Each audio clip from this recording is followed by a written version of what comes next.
નમસ્કાર, TV9 સમાચાર સાથે હું છું શિવાની। અમદાવાદથી મહત્વના સમાચાર। મણિનગરની દાસ ખમણ રેસ્ટોરન્ટને સીલ કરવા સુધીની કાર્યવાહી કરવામાં આવી છે। ગ્રાહકે ખરીદેલી ખમણની ચટણીમાંથી જીવાત નીકળી છે।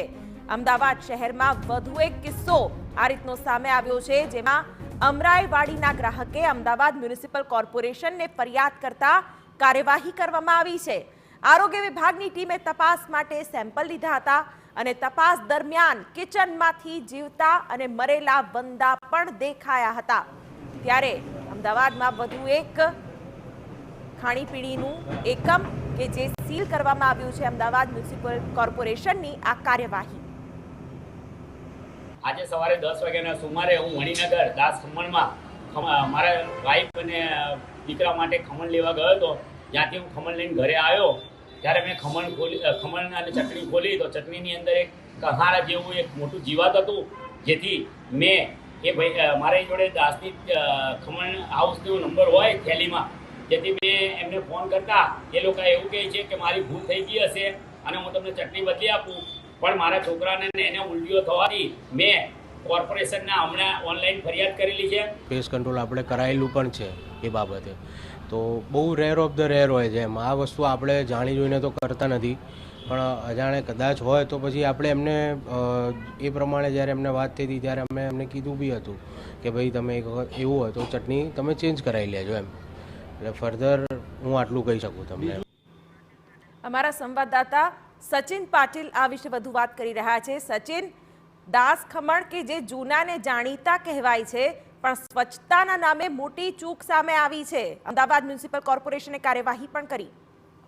શિવાની એક્ઝેમ્પલરી છે અને આ કાર્યવાહી જે છે એ કન્ટિન્યુઅસ પ્રોસેસમાં થવી પણ જોઈએ। અવિરતપણે આ પ્રકારની કાર્યવાહી થાય તો જે આ પ્રકારની અસ્વચ્છતા અને ગંદકી પોતાના કિચનમાં રાખે છે તો ત્યાં એ લોકોમાં એક જાગૃતતા આવવી જરૂરી છે। ગ્રાહકોમાં જાગૃતતા જે આજે બતાવી છે, જે વ્યક્તિએ ચટણી બદલી આપવાની વાત કરી, પરંતુ ત્યારબાદ એમણે કહ્યું કે ના, ફરિયાદ તો મારે કરવી જ છે, કારણ કે આને જે ચટણી છે કે જે પણ ખાવાની વસ્તુ છે બીજા લોકો તો લઈ જશે તો એમના હેલ્થને પણ નુકસાન થઈ શકે છે। તો આ પ્રકારની જે એક્ઝેમ્પલરી કાર્યવાહી છે એની પ્રક્રિયા અવિરત સતતપણે ચાલતી રહેવી જ જોઈએ।